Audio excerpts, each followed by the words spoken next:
I couldn't have been a bigger dork in high school. You can destroy anything except the knife. I think nudity you don't need.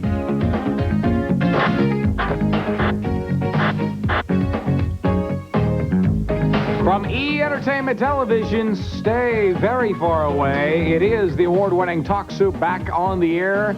Checking out highlights of the talk shows. Greg Kinnear, one more time with you to check out highlights of the talk shows. We are drunk with fatigue today. Already had to do an hour show, and now this, but show business. The countdown is on for the premiere of David Letterman's new talk show on CBS. Thursday, CBS This Morning continued their week-long promotional push for the big debut. That will be, is it this Monday night? Monday night. David Letterman himself sat down and fielded questions from Paula Zahn and the always astute Harry Smith.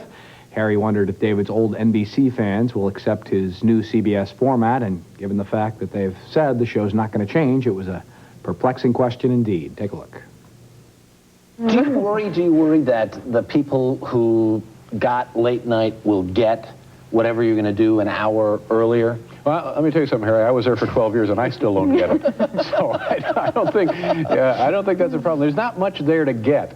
It's me in a suit and with peculiar-looking hair, depending on the humidity, and we just tried to do an amusing, silly, entertaining show. If we have a guest on, we want them to be interesting and entertaining. Everybody talks about it. It's David Letterman. You can't sort of see it in print anyplace without it says hip and it's, and all of that other sort of stuff.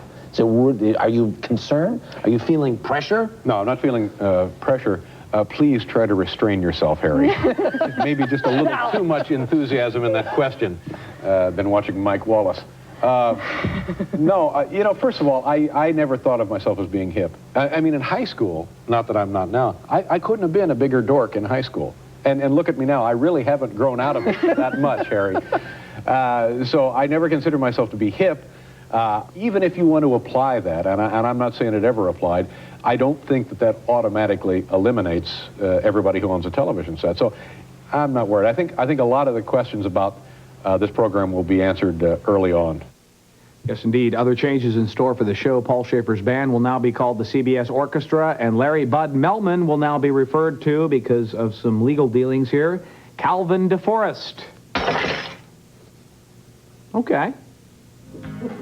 Why not? Tuesday on CBS This Morning, Garth Brooks is going to try and cheer up and explain why buying used CDs will totally ruin the music business for you, me, but most of all, him.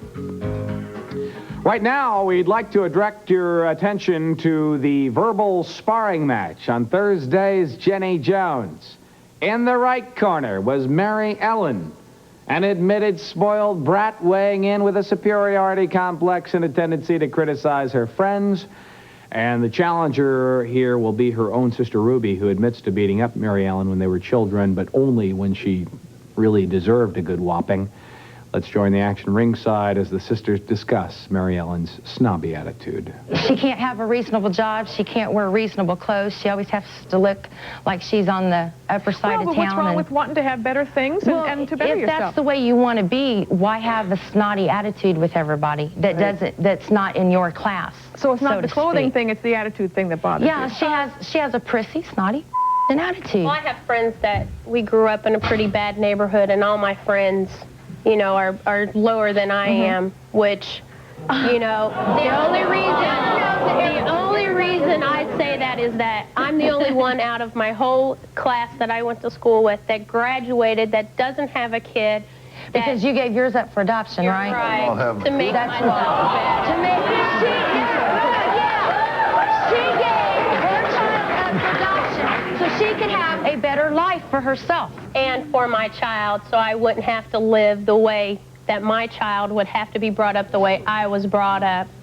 How do you feel about the fact that she gave her child up? That's where it really went. She's a whore as far as I'm concerned. I told her that. I'll tell her that till the day I die. If you're woman enough to lay down, spread them legs, and get pregnant, you ought to be willing enough to try to raise that child to the best of your ability. That's why instead of giving it to somebody.